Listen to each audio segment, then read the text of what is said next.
Ya. Ya chicos, entonces ahora complicaciones agudas y crónicas de diabetes. Ahora ya saben diagnosticar, ahora tienen que detectar complicaciones, pero yo digo prevenir complicaciones. Llegar a diabetes ya es llegar tarde, llegar a la complicación más tarde todavía. O sea, no debemos llegar a esto, ¿ya? Entonces, complicaciones agudas, crónicas, hay que comprender la diabetes es multisistémica, ¿verdad? No es solo, ya han visto 12 órganos que se dañan. Ya chicos, entonces paciente con diabetes tipo 2, glicada en 7, fondo de ojo normal y sin albuminuria. ¿Podemos afirmar que no tiene complicaciones? ¿Por qué no? No hay albuminuria todavía. ¿Y a qué más le evaluarían? No hay micro. El riñón. No hay albuminuria, albuminuria. pero dice. ¿Qué otro le evaluarías? Quizás le revisarían el pie, ¿no? Para ver que no tenga neuropatía, porque también es. Quizás le harían una hipotensión ortostática, lo harían sentar, le tomarían para ver que no tenga caída de la presión. También le podrían mandar a neumólogo para ver función pulmonar. Hay que hacer descarte de cáncer, diabetes es factor de riesgo para cáncer. ¿Ya? Entonces, pero albuminuria dice que no hay complicación renal. ¿Ya? Entonces, complicaciones, la próxima semana vamos a hacer las agudas, porque ahí sí necesito que estén así atentos. Y hoy día vamos a ver las crónicas. También hay la complicación aguda que es la hipoglicemia, ¿no? Que ya la próxima vez vamos a hablar. Complicaciones crónicas micro, macrovasculares y otras que no tienen clasificación. Eso también ya es old school. ya no se clasifica así, pero los exámenes lo preguntan así. Microvascular tenemos la retinopatía diabética, la enfermedad renal diabética. Ya no se llama también nefropatía diabética. Esa bibliografía es 2025, pero está medio desactualizado porque ya no llamamos nefropatía diabética, llamamos enfermedad renal diabética. Que nefropatía es cuando ya no hay riñones. Neuropatía periférica, vamos a ver que hay como 20 clases de neuropatía. Macrovasculares, cuando tenemos enfermedad arterial periférica, pie diabético sobre todo, infartos cardíacos, enfermedad arterial coronaria, que ustedes ya son traumas porque lo han hecho. Neuro también ya habrán hecho. Infarto cerebral en un paciente diabético es una complicación crónica. Y otras complicaciones, como podemos ver, es la aterosclerosis, hígado graso, enfermedad microvascular pulmonar, ¿no? Entonces, aquí también tenemos que mandar al neumólogo. Y otras complicaciones como cáncer. Tener un paciente con diabetes y diagnosticarle cáncer también es un problema. O sea, todos los pacientes diabéticos tenemos que mandarlos a descarte de cáncer de útero, de mama, porque ellos tienen más riesgo. O sea, si la población normal tiene riesgo como 10, ellos tienen como 20. Entonces, a todos ellos hay que mandarlos siempre. Chicos, entonces comenzamos con retinopatía diabética. Entonces, estas son fotos clínicas. Si alguno tiene su oftalmoscopio y lo puede traer a la consulta cuando rote, va a ser bueno. Y yo les enseño a ver fondo de ojo. Mi oftalmoscopio se malogró, entonces ya no compré otro. ¿Ya? Pero normalmente este es un ojito sano. Y esta es una foto clínica, porque cuando miran con el oftalmoscopio van a ver así. Una bolita acá, así. Se mira como reloj. Y cuando tú describes tienes que decir, no, a las 2 y a las 2, así. Pero, ¿esto qué es? Ya rota por oftalmo. No, tuve oftalmo, ¿no? ¿Esto qué es? 3. Ya, no, pero ¿qué son? ¿Cómo se llama? Habían hecho anato. Sí. Mácula. La mácula, ¿verdad? La mácula. ¿Y esto? La Retina. Ya, entonces, estos son los vasitos que van a salir y esta es la mácula, que es el punto de mayor agudeza visual. Que cuando nosotros vamos a ver una foto, o sea, si nosotros lo cortamos, es así. Tiene como una excavación tiene. Entonces, cuando el paciente tiene retinopatía diabética, puede tener retinopatía diabética leve, moderada y ya severa, que es la neovascularización, ¿no? Doctora, ¿y qué síntomas tiene acá el paciente? Ninguno. No tiene ningún síntoma. Veo bien, te dice. Aquí, mínimos síntomas, te puede decir un poquito más, así como que veo que a veces se me nubla. Y en la neovascularización, o sea, en la retinopatía diabética ya progresiva, ahí es cuando sí te va a decir, veo como un manto, doctora, como si una tela me hubiesen puesto en la cara. ¿Por qué? Porque ahí ya se desprendió la retina, ya hay sangrado, todo eso. Ya, pero hay otra complicación que no se habla mucho, que es el edema macular diabético. Entonces, el edema macular es que en la mácula va a comenzar a infiltrarse líquido, porque la glucosa va a comenzar a jalar y la va a comenzar a hinchar. Entonces, el edema macular diabético es que puede acelerar complicaciones en el ojito del paciente. Y justo hoy día vimos un paciente que recién lo habían diagnosticado con diabetes y justo nos dijo el paciente: doctora, mi problema es que ni bien me dieron el tratamiento, o sea, le iniciaron con insulina, la vista comenzó a bajar. ¿Ustedes qué creen que piensa el paciente? Que la insulina está dejando ciego. Ya, no, pero no es por eso. Entonces, ya acá justo esta imagencita. Nosotros en el ojito tenemos una cámara anterior y una cámara posterior, ¿verdad? Entonces la cámara anterior y la cámara posterior está lleno de líquido. Entonces cuando la glucosa está alta, la glucosa es un osmolito. ¿Qué va a jalar? Agua, ¿sí o no? Entonces este lente se va a hinchar. Entonces se va a inflamar y va a funcionar como que el paciente cuando tenía diabetes dejó de usar lentes, miraba mejor. Y cuando la glucosa comienza a bajar, deja de ver. Pero no es porque la insulina me esté dejando ciego, que la metformina, el TikTok dice que me daña mi ojo, no. Es porque su cámara anterior se está acomodando. Es muy diferente a estas complicaciones porque estas complicaciones son atrás. Estos los tiene que hallar el oftalmólogo, tiene que hacer su fondo de ojo, tiene que hacer un OCT, que es una tomografía óptica computarizada para diagnosticar esto. Pero lo que el paciente les dice que no, me pusieron insulina y mi vista comenzó a bajar, es por esta acomodación que se está produciendo. O sea, la glucosa hizo como un falso lente. ¿Ya? Entonces, doctora, ¿y eso cuánto tiempo? Más o menos un mes, 2 meses. 2 meses que el paciente otra vez la glucosa se controle, ya me mira bien. Chicos, si es frecuente, ¿no? Empieza que el doctor Gamarro les preguntó. ¿Ya? Entonces hay que estar claro, es muy diferente estas complicaciones a la acomodación por acumulación de glucosa. Ya, entonces, esta va a ser la retina. ¿Cuántas capas tiene la retina? Ustedes ya han probado. 7 tienen. Vamos a tener el epitelio pigmentado, vamos a tener los conos, los bastones. Esto de acá rojitos son los vasos, las células horizontales, las células acrinas. Todo esto es la unidad. Ahora, la diabetes, ¿dónde ataca? En todo. Ahora, estos son neuronas, o sea, son células nerviosas con vasos. Ahora hablamos cuando la diabetes ataca un ojito, ataca a la unidad neurovascular, se ataca tanto al vaso como a los nervios. Entonces, ahorita vamos a ver eso. Entonces, comienza todo con hiperglicemia, aumentan los radicales libres, la vía de los polioles, las vías de la glicación, se activa la proteína quinasa, activa las vías proinflamatorias, activación de la microglía, células de Müller, astrocitos, todo eso se produce una inflamación de bajo grado en la retina. ¿Todo para qué? Para alterar los pericitos, las células endoteliales, disfunción en la barrera de la retina y retinopatía diabética, ¿no? Entonces, ¿todo por qué comenzó? Por la hiperglicemia. Si le sumamos LDL alto, va a sumar a la cascada. ¿Ya, chicos? Entonces, la gran mayoría de complicaciones tiene esta cascada. Que se aprendan uno va a ser suficiente para que sepan todas las complicaciones. Entonces, esta es la unidad neurovascular de la retina. Entonces, este es un vasito de la retina normal, ¿no? Como vemos acá hay un pericito. Los pericitos normalmente son células que envuelven a los vasos y cuando se necesita mayor flujo, pues se estiran, cuando necesita menos flujo se contrae. Vemos neuronas, vemos células de Müller o astrocitos que se encargan de nutrir, se encargan de sacar nutrición de los vasos para llevarlas a las células neuronales que van a llevar toda la información para que el paciente vea.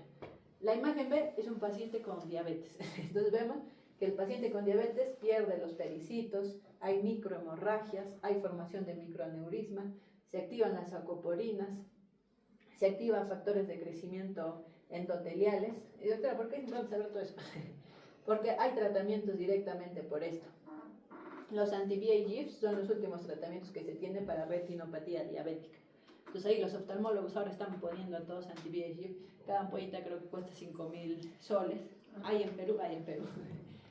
Pero doctora, ¿qué es lo que hacen? Es bloquear, ¿no? Bloquear estas cascadas proinflamatorias para comenzar a tratar la retinopatía diabética. ¿De chicos? El que va a ser oftalmólogo ya lo va a aprender más a profundidad. Entonces, esta es una OCT, que es la tomografía computarizada óptica, y esta es la mácula, ¿no? Esta es una mácula normal y esta es una mácula edematizada. Entonces, si a alguno le gusta oftalmología, esto lo va a ver más a profundidad ya cuando haga su residencia. Entonces, este es un paciente con edema macular diabético. Chicos, entonces aquí el paciente, doctora, ¿qué molestia va a haber? Va a haber como un puntito negro en el centro. Y su agudeza visual también va a comenzar a disminuir. Y acá vemos, doctora, estos puntitos, ¿qué son? ¿Qué creen que es? Ya, entonces acá el oftalmólogo abrió el ojito, comenzó a ver y comenzó a ver microaneurismas o hemorragias. ¿Qué comenzó a hacer? Fotocoagular. Con su láser comienzan a fotocoagular para evitar los sangrados. Doctora, ¿por qué? ¿Qué pasa si comienza a sangrar? Se desprende la retina. Entonces microhemorragias, y el paciente no va a ver. La retina es un nervio, entonces si el paciente pierde el nervio, perdió el ojo. Principal causa de ceguera, la segunda causa de ceguera en el Perú es la diabetes. Entonces, mensaje, todo paciente diabético tiene que tener su fondo de ojo. ¿Por qué? No va a mostrar clínica. Esto se ve solo cuando el oftalmólogo ya lo evalúa con su oftalmoscopio. Ya chicos, entonces bueno, esos son los cambios que van a ver. El primer cambio, no se olviden, son microaneurismas, también pregunta de examen. Primer cambio en la retinopatía diabética, microaneurismas. Acá vemos formación de nuevos vasos. Esto ya son angiografías con fluoresceína, ya estudios más complejos. Edemas focales, edema por la formación de nuevos vasos. Ahí hay hemorragias retiniales, miren por acá. Y bueno, ya vemos áreas de isquemia, ¿no? Se está comenzando a perder el ojito. Pero el primer cambio son los microaneurismas. Entonces ahí les dejo la clasificación.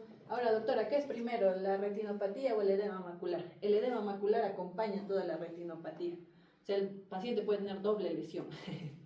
Ya chicos, entonces siempre necesita, ¿qué necesita el paciente de diabetes? Un fondo de ojo y una OCT, o sea, una tomografía óptica computarizada para poder detectar. Porque antes, la escuela antigua, retinopatía nomás, todo retinopatía, pero no, ya se sabe que hay edema macular diabético. ¿De chicos? Entonces, esos son los cambios. Cuando no hay retinopatía, sin anormalidades leves, primero solo hay microaneurismas, ya luego se van agregando lesiones, ¿no? Igual sería bueno que se memorice, porque puede que le coloque un casito, ¿no? Ahí que ya tiene 20 hemorragias en cada de los 4 cuadrantes, en cuál está, entonces siempre, a ver, podría ser, sí he visto preguntas ahí. Pero el primer cambio son los microaneurismas, ¿ya? Segunda complicación importante, enfermedad renal diabética. Todo comienza, ¿no? La hiperglicemia, la vía de la aldosa reductasa, la vía de los polifenoles, el NAT, el glutatión. Ahora están vendiendo NAT. NAT es un antioxidante. Ahora las chicas cuando compran crema dicen con NAT, no sé. ¿Sí o no? Porque es antioxidante. Ayuda al anti-envejecimiento. Entonces, ¿qué envejece? La hiperglicemia. ¿No quieres envejecer? No tomes azúcar. Chicas, ya, entonces, secreto para la vida. Eso causa estrés oxidativo, activa todas las vías, igualito, glicación, proteínas, casi todas tienen la misma vía. Proteinquinasa, radicales, glicación de proteínas, daño a la mitocondria. Todos terminan en alterar la matriz mesangial, pérdida de podocitos. ¿Cómo se llamaban las células en el ojito?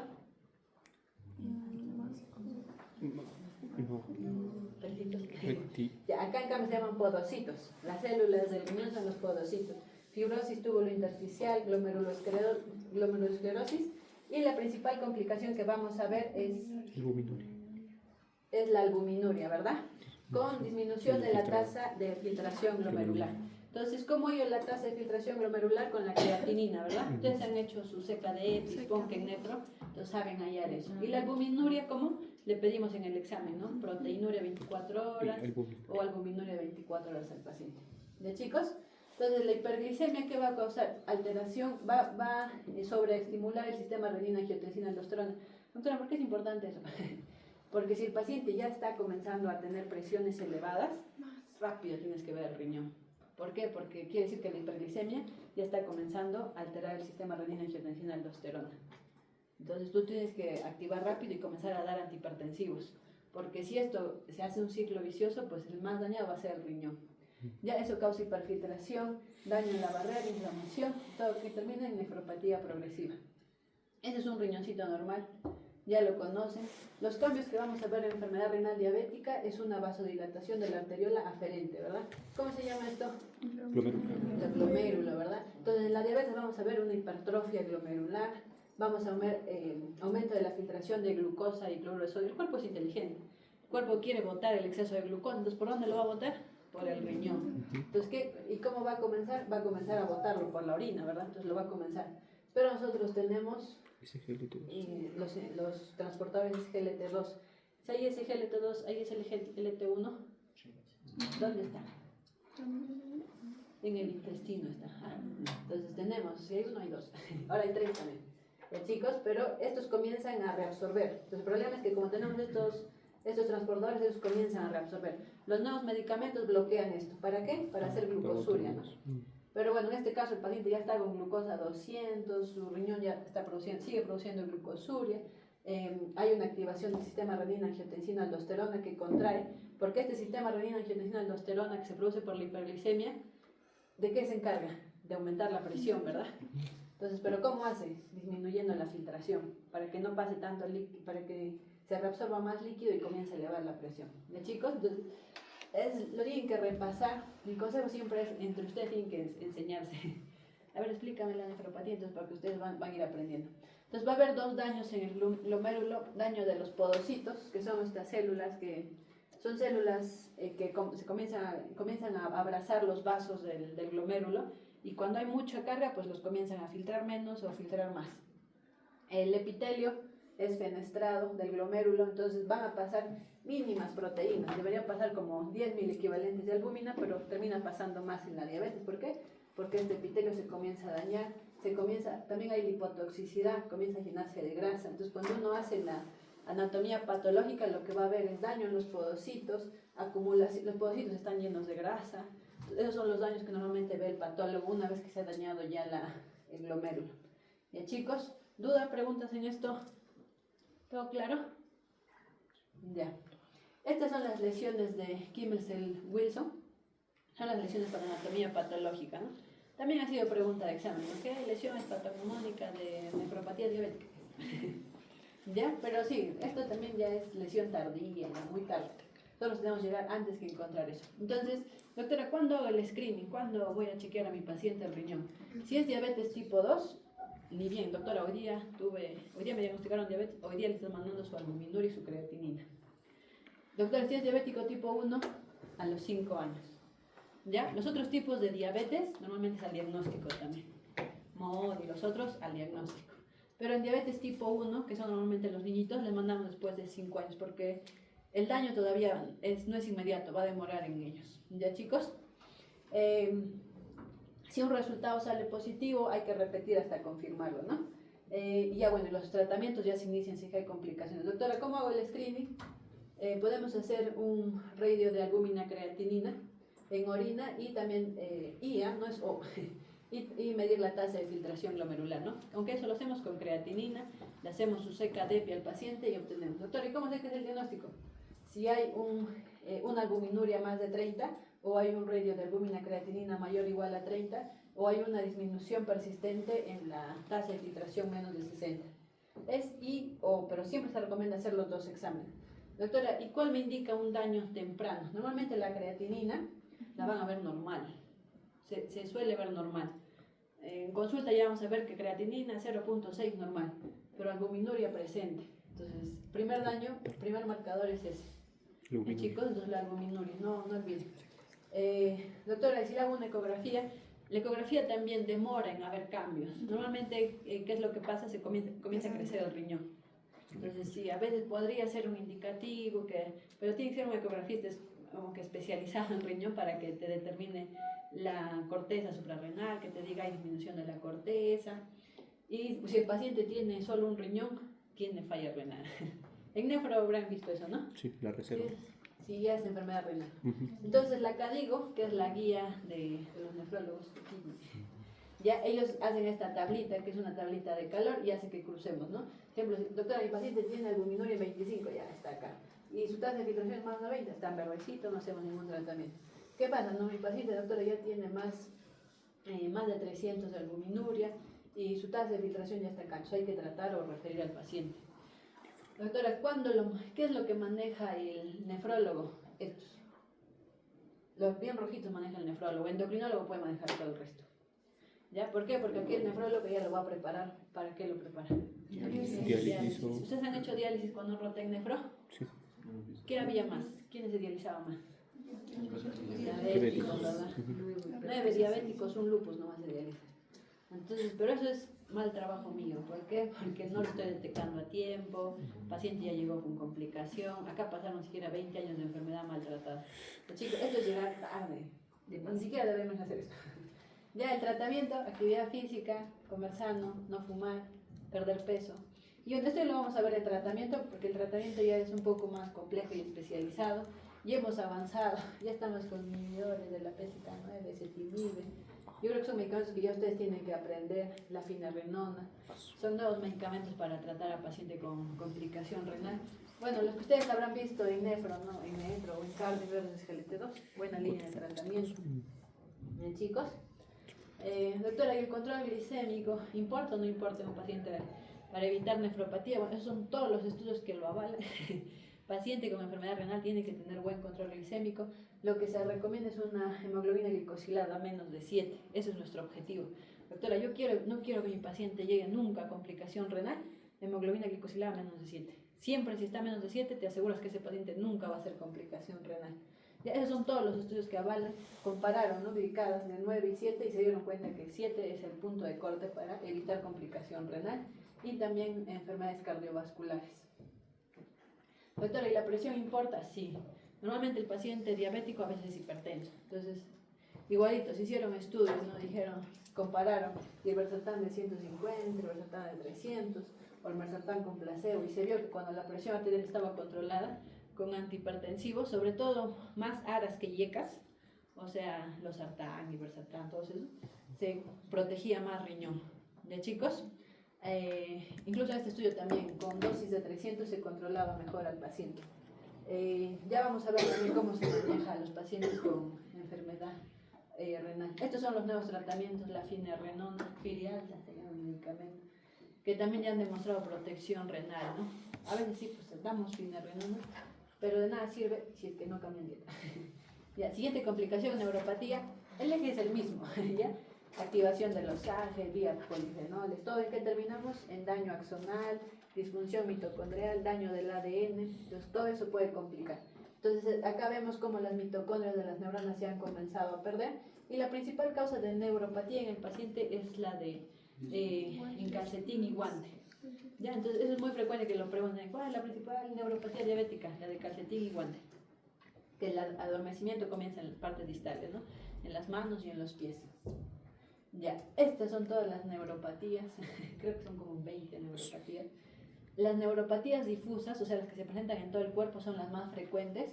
Tenemos la de fibra pequeña y la de fibra larga, pero la más común es la mixta, o sea, la que envuelve fibra larga y fibra corta. Doctora, esa es la más común, ¿no? La paciente, doctora, me adormece mi pie, me da calambre, me da hormigueo, doctora, mis manos, siento que no puedo coger bien las cosas. Entonces, esos son los síntomas que te va a decir el paciente. Las autonómicas, normalmente son las cardiovasculares, reducción en el control de la frecuencia cardíaca. El paciente puede hacer taquicardias, entonces puede hacer taquicardias, luego está normal, taquicardia es normal, ¿no? Va, por ejemplo, al cardiólogo y le tiene que hacer un holter para ver que no te da taquicardia, pero es una complicación de la diabetes. ¿De chicos? También hay taquicardias en reposo, el paciente está echadito, le pones o le mides su frecuencia cardíaca 120, parece que está fibrilando, pero no, es una neuropatía autonómica del paciente. También hipotensión ortostática, el paciente está echadito, internado, lo sientas y sientes que le baja la presión, ¿no? Se comienza a poner así, hipotensión ortostática frecuente en diabetes y muerte súbita. El paciente diabético murió, nadie sabe por qué, ellos hacen arritmias malignas, entonces hay que tener cuidado. Gastrointestinales, pueden tener gastroparesias. ¿Cómo te va a manifestar el paciente? Te va a decir, doctor, el estómago se me llena, paro eructando después de comer, o puede tener diarreas o constipación, ¿no? Todas estas complicaciones no tienen tratamiento, entonces hay que evitar llegar. ¿Por qué? Porque ya las células cardíacas, las células autonómicas, parasimpáticos, simpáticos están dañadas. ¿Cómo reponemos células? No hay forma de reponer células. Urogenitales también hacen vejiga neurogénica, disfunción eréctil, disfunción sexual femenina, entonces también sigue el paciente. ¿Qué le tienen que preguntar si quieren preguntar disfunción eréctil a un varón? ¿Qué le preguntarían al paciente con diabetes? ¿Libido? Actividad sexual. Pero hay algo que los hombres tienen todas las mañanas. Eso. Tienen erecciones matutinas, ¿ya? No sabe más de eso que nosotras, pero entonces le pregunto, señor, ¿usted tiene erecciones matutinas? No, ya no tengo. Puede ser que tenga una disfunción eréctil, ¿ya? Hay tratamiento, Pues normalmente es apoyar sildenafil o así, pero eso lo hago más con el urólogo. A veces ponemos un poquito de testosterona que también les va a ayudar, ¿ya? También hacen disfunciones sudomotoras, son curiosas, ¿ya? Pero cuando comen sudan. A veces puede ser una neuropatía. Doctora, ¿y esto se presenta en diabetes? No, también puede estar en prediabetes. Algún día va a haber un casito, alguien que come y suda, puede ser una prediabetes. Ya hacen también hipoglicemias que son inadvertidas. ¿Qué quiere decir? Que el paciente hace hipoglicemia y no se da cuenta. Normalmente al principio se da cuenta y luego ya hace neuropatías autonómicas y ya no se da cuenta. Está con glucosa en 50 y está normal, hablando. Hace glucosa en 30 y normal. Glucosa en 10 comienza a convulsionar, pero nunca se dio cuenta del bajón. En cambio, nosotros un poquito se baja y ya queremos comer. Ya, y también va a haber alteración en la función pupilar, no se va a contraer bien. Estos ya son neuropatías, ya un poco, bueno, neuropatías, túnel carpiano, ustedes ya habrán hecho eso, ¿no? Entonces, todo eso también se pueden presentar en diabéticos y radiculopatías, pero es que son formas muy atípicas, ¿no? Todo esto es de descarte, no es que tenemos un paciente diabético y presenta, no sé, una taquicardia y decimos, no es porque es diabético, no, primero descartamos que no tenga fibrilación, no sé, alteración de su marca, algo. Estas son de descarte, cuando ya descartamos todo, recién pensamos en estas causas. Bien, chicos, entonces vamos a aprender a diferenciar entre fibra larga y fibra corta, pero esto ya probablemente va a ser en práctica, ¿no? Normalmente vamos a ver que hay pérdida de la presión, hay que evaluar presión en la evaluación del pie diabético, también hay que evaluar que no hay entumecimiento o hormigueos en los pies, porque eso lo va a diferenciar entre fibra larga y fibra corta. Doctora, no importa diferenciar, en la práctica no, porque igual es neuropatía en ambos casos, ¿no? Si ustedes se dan cuenta acá, el chupicito de la señora tiene como que atrofia interóseos, ya está medio adelgazado, entonces es un signo de neuropatía. Y cuando tú le tocas así no sientes nada, entonces ya son signos de neuropatía. Entonces, consejos en este tipo de pacientes: hay que revisarles los pies. ¿Por qué? Porque él se va a poner su zapato con clavo y no se va a dar cuenta.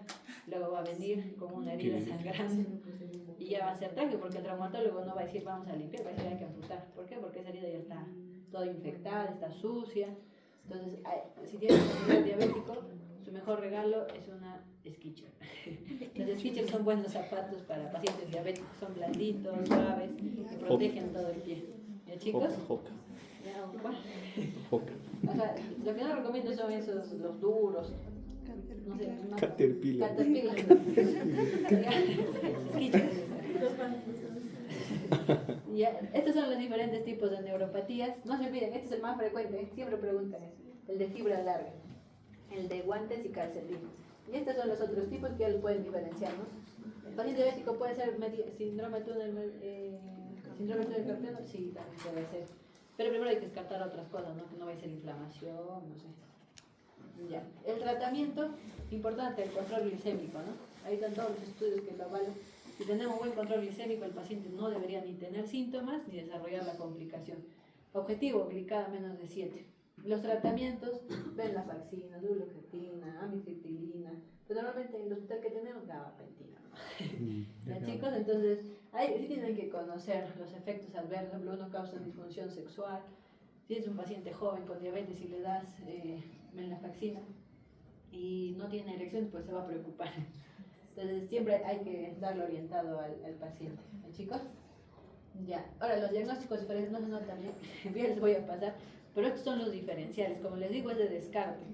La principal causa que se habrán dado cuenta es la deficiencia de vitamina B12. ¿Dónde está la vitamina B12? ¿Dónde? ¿En qué alimentos? ¿En qué alimentos? Frutos secos. ¿En qué alimentos encontramos B12? Verduras El verdes. huevo, las carnes. ¿Con quién tengo problema? Con los vegetarianos, ¿no? Doctora, yo no, me da pena el pollo. Pena el pollo. Entonces ahí sí ya tengo que suplementar con B12, no apoyo. Otros también son los que hacen cirugía bariátrica, porque como les quitan el estómago, ahí se pierde el factor intrínseco. Y no si no se absorbe, el paciente que se opera de cirugía bariátrica toda su vida va a tener que recibir B2 intramuscular todavía. Se va a pinchar toda su vida. Bien, chicos, entonces esa es la más frecuente, creo yo. Siempre hay que estar suplementando a los pacientes sobre todo que no consuman carne, o que sean adultos mayores. Pero el diagnóstico es amplio. Si tiene enfermedad renal crónica también puede ser neuropatía, si tiene falla hepática, si tiene amiloidosis también puede ser neuropatía. En la mañana vieron que estaba dando tiamina, ¿no? La deficiencia de tiamina también puede causar neuropatía. Entonces igual vamos suplementando, ¿ya, chicos? Pero los diagnósticos diferenciales pueden ser hasta neuropatía por fenitoína, hidralazina, el lupus también puede ser neuropatía. Entonces, para decir neuropatía diabética, primero hay que descartar todo. Y lo que lo recomendaría es que es una vitamina B12. Ya siempre pedirle vitamina B12. La enfermedad arterial periférica, pie diabético, es la principal complicación. Doctora, acá vemos un pie neuropático, ¿no? Los deditos alterados, pero si te dan cuenta hay áreas de necrosis. ¿Eso qué quiere decir? Que la circulación tampoco llega tan bien. Es una enfermedad arterial periférica. Doctora, ¿qué pasó? Lo mismo, es la cascada, toda esa cascada de inflamación, pero que también se llena de grasa las arterias. Esas son todas las escalas obligatorias de aprenderse. Todos los exámenes hablan, pero Wagner es muy antigua ya. Ya no se utiliza. ¿Por qué? Porque utilidad solo de media severidad anatómica, pero las guías más modernas utilizan PEDIS. ¿Ya? Entonces vamos a aprender a evaluar al paciente con PEDIS. Texas también es muy buena, el problema es que no es tan rápida. Tienes que tener mucha memoria de la tablita para poder, pero la verdad el teléfono te ayuda, ¿no? Para saber que Texas es. Lo que siempre les digo a los internitos es que ustedes tienen que cambiar su forma de presentar. A veces dicen paciente hospitalizado por pie diabético y nada más me dicen. Yo le digo, no, tienes que presentarme así: paciente diagnosticado, hospitalizado por pie diabético, PEDIS 4, Texas 3D, y así me orientas, ¿no? Porque ¿qué tal lo hospitalizado? No sé, un PEDIS 1, ni le voy a revisar el pie porque un PEDIS 1. Pero si es un PEDIS 4, ya yo le voy a tomar más atención al piecito. ¿Ya, chico? Entonces, ¿esto para qué sirve? Para que ustedes presenten a sus pacientes a los médicos. Esto va a coger ya práctica, pero el paciente diabético es paciente diabético hospitalizado, no sé, por cetoacidosis diabética. Complicación microvascular, retinopatía diabética a descartar, presenta retinopatía, presenta nefropatía, presenta enfermedad arterial periférica. Entonces, el paciente diabético va a tener como 10 diagnósticos. Ya no solo diabetes, en tratamiento le pone. Ya hay que describir cada uno. Y si ingresa por pie diabético, tiene sí o sí que tener su escala. ¿Ya, chicos?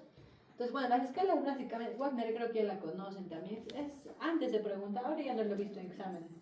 Pero sí tienen que conocer más o menos las características y saber qué Wagner es, ¿no? Los primeros son los Wagner 5.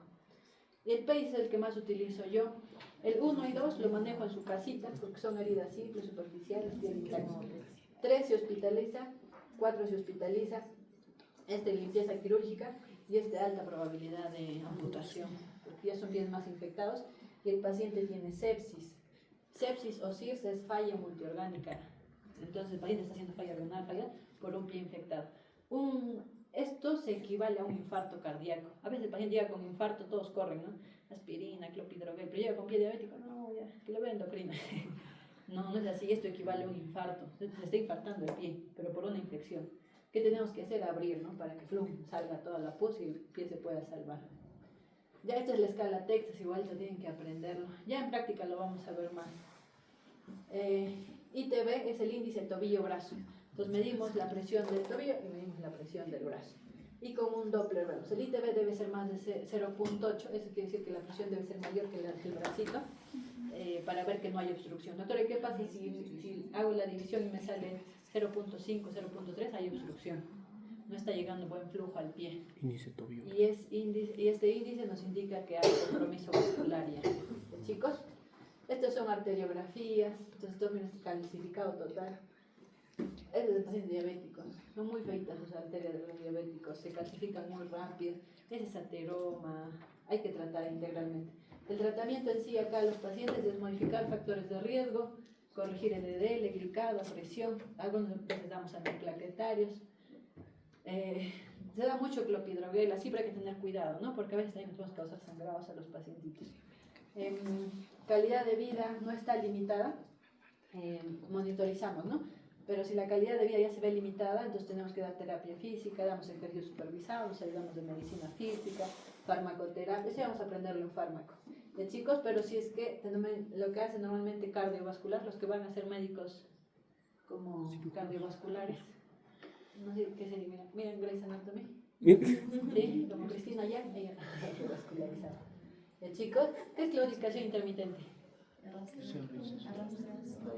La ubicación es cojear, o también es que le duela la pantorrilla al paciente. O sea, el paciente te va a decir, no doctor, yo estoy caminando 5 cuadras y me comenzó a doler la pantorrilla. Entonces el paciente está claudicando, está comenzando. Si tiene claudicación intermitente, hay que darle terapia conservadora, hay que evaluar si tiene factores de riesgo o no. Si no, hay que hacerle una terapia endovascular o un bypass quirúrgico, ¿no? Porque esa arteria no está pasando en la sangre. Una claudicación es una simulación a un infarto, o sea, su pie se está infartando. Chicos, bueno, este es pie diabético. No todo pie, con buena revascularización se puede curar los piecitos. Ya chicos, no, a veces viene así y dicen, no, ese pie no se va a curar, mejor ampute. No, siempre tenemos nosotros mucho corazón. Ya, entonces, complicaciones crónicas clásicas, retinopatía, nefropatía, neuropatía, esas no las deben olvidar, las tienen que saber. Las macrovasculares, cardiopatía isquémica, enfermedad cerebrovascular y enfermedad arterial periférica. Ya. Pero la guía A 2016 dice tenemos que ir más allá, ¿no? El deterioro cognitivo y demencia, porque donde también hay arterias en el cerebro, ¿verdad? Entonces, si el paciente está con hiperglicemia, esas arterias en el cerebro también. Ya se ha hecho estudios donde se ha visto que los pacientes con diabetes sufren de demencia más rápida. Entonces, si no queremos sufrir demencia, controlar la glucosa. Cardiopatía diabética también, falla cardíaca, hígado graso, compromiso pulmonar, disfunción sexual, mayor riesgo a cáncer, ¿no? Diabetes es multisistémica. Y este es el hígado graso, les pregunté, habían rotado por gastro. El gastro se guardó las reales. Entonces, hay medicamentos para tratar el hígado graso.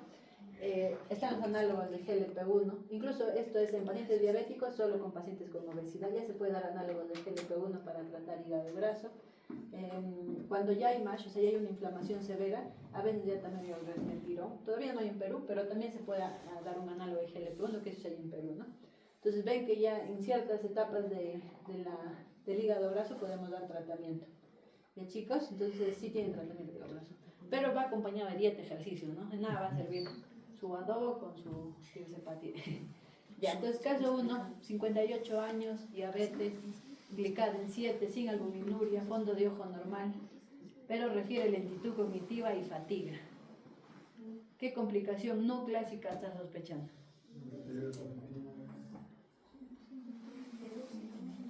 Puede ser deterioro cognitivo, ¿no? 58 años, puede ser que esté haciendo un tipo de demencia. Fatiga. ¿La fatiga en qué pensaríamos? Falla cardíaca, problema, ¿no? Tenemos que mandar al cardiólogo. Sí, entonces ahora vamos al paciente integral. Si ustedes ven pacientes diciendo, doctora, me estoy fatigando así, hay que tomar ese signo y mandar al cardiólogo, hay que mandar al neumólogo. Chicos, entonces deterioro cognitivo asociado a diabetes, ¿no? El paciente puede ser que esté olvidando cosas porque la diabetes está mal controlada. El daño celular puede preceder a otras complicaciones. Entonces, el paciente sin neuropatía, sin albuminuria, ya está haciendo deterioro cognitivo.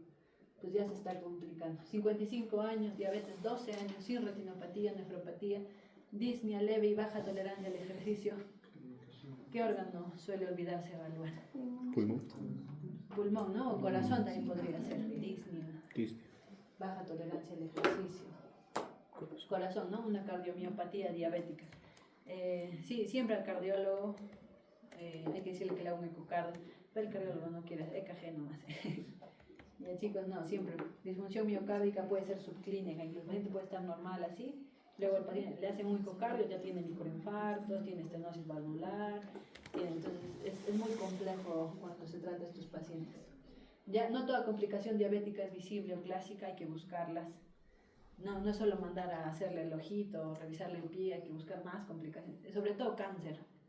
Como todos van a rotar conmigo, siempre háganme recordar para mandarles mamografías, Papá Nicolau, porque ellos tienen más riesgo. La ausencia de albuminuria no excluye el daño orgánico. Eso es cierto. A veces algunos nefrólogos ya decían que la albuminuria es tardío, o sea, también ya estamos llegando tarde. Y hay otros marcadores como el FGF13, que es marcador más temprano. Se le toma en sangre al paciente y si ese marcador está elevado, el paciente ya puede tener daño renal. Entonces, pero igual hasta ahorita lo que tenemos es la microalbuminuria, ¿no? Y sí, siempre el paciente, no esperar que haga la complicación. Desde antes le vamos explicando que puede ser la complicación. ¿Ya, chicos? ¿Dudas, preguntas? Quieren hacer preguntas, pero creo que mejor exponen y luego ya las preguntas. ¿Todo claro? Sí. Ya. ¿A quién le toca?